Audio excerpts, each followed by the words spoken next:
stuff, and it was that. Those are killer Yeah, stomps, yeah. by the way. Anyway, sorry, go on. I might kiss that shoe before the end of the night. All right, the informant back in the building.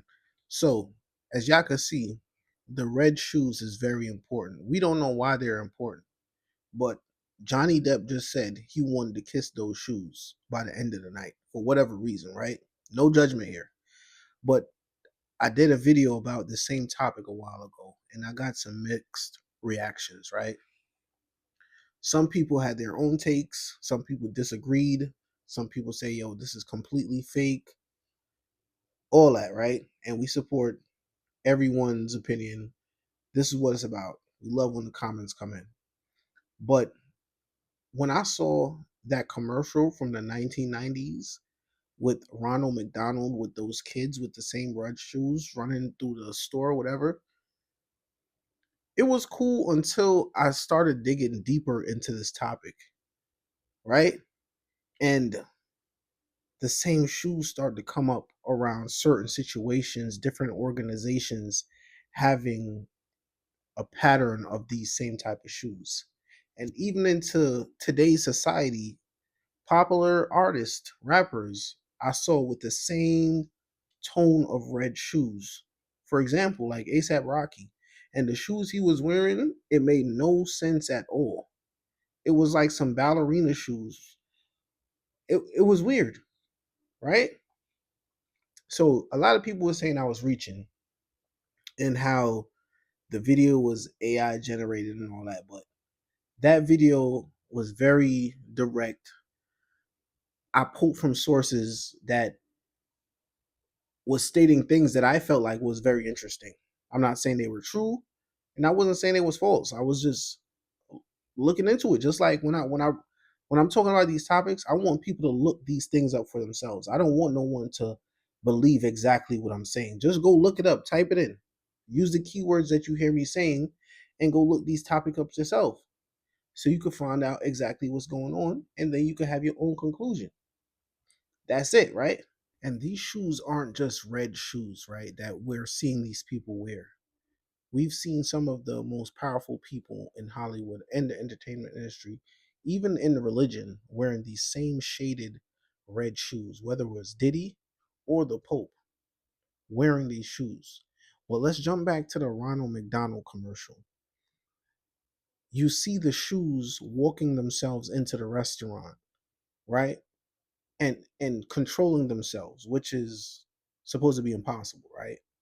Then as the commercial continues, they take these kids and put them in the shoes that already have a mind of their own, and we're just having a good time. But what they didn't show is where those shoes would walk those kids to, because those shoes had a mind of their own. They were walking in by themselves. So that tells me these kids were unknowingly put in this position in these shoes. I don't know. It just seems spooky that they would take these kids and put them in shoes that already had the ability to walk themselves. Maybe I'm reaching with that too, but it's certain symbolic things that these people put in front of your face that you can't put nothing over your head. I don't think anything is impossible. So I feel like people are real gullible to think that these things that we see is just entertainment when everything has a purpose, especially when it comes to entertainment and mainstream. It has a purpose. It's serving a purpose. And they even had like some of the Thanksgiving parades with the red shoes. Ronald McDonald driving down the street in the red shoe, and it looks like it's just for a. It looks like it's for a different reason than what it actually is. I'm not going to call out any type of specific organization and what they're trying to portray it as, but they always dress up things to make it look real friendly to the public. But behind the scenes, if you know, you know. And even with the clip that I played with Johnny Depp, it seemed like it was a signaling moment because the guy that was interviewing him, he crossed his legs as Johnny Depp was saying a certain keyword, and he crossed his leg, and it was almost in slow motion when he crossed his legs. And then Johnny Depp focused immediately on his shoes. I don't know if that was by mistake or whatever, but his focus was specifically on those shoes. And then made mention, hey, before the night is over, I might kiss those shoes. I might kiss that shoe before the end of the night. It's there. What did that mean?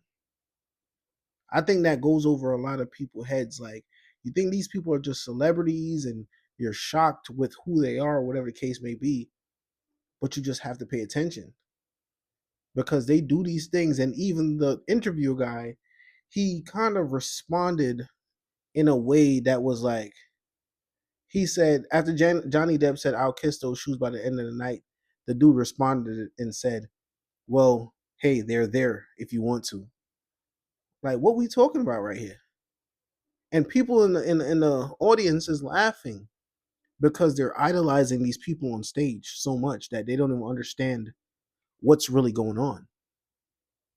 It's weird, but that's how Hollywood works and how these secret organizations work. They have so much power and so much influence that they could make the masses tell each other, if they believe in a certain thing, don't believe that because it's a conspiracy, just because the people of influence tells you how to think and when to think and what to think. Is weird. And that's when us in this class that we're in, we start to be our own problem. We tell on each other. We stop the whistleblowers. Like, it's so many ways to look at this that it's just not cool. Now, the only thing that confuses me is that people think these type of things are far-fetched when we all know for a fact there are organizations out here that hold information to themselves. Not everyone knows these things, right? So for the regular people to come and say, hey, you're reaching and this is a conspiracy and all these things, there's organizations that's very public, like Skull and Bones, that a lot of presidents and people in high power are a part of. So why rule out organizations like the Red Shoe Club, right? If you don't know, you don't know, but don't mark it as this doesn't exist because it's too many. We're seeing too many patterns that lead to the same place. And if you pay attention and you dig deep enough, you understand that certain things, they put out little specks and traces that they are recognizable to belong to a certain group. It's certain little codes that they put out there because for some reason everyone wants recognition, right? That's why we even know what the Skull and Bones is, because they want to be known as a prominent fraternity or whatever they are, organization, right?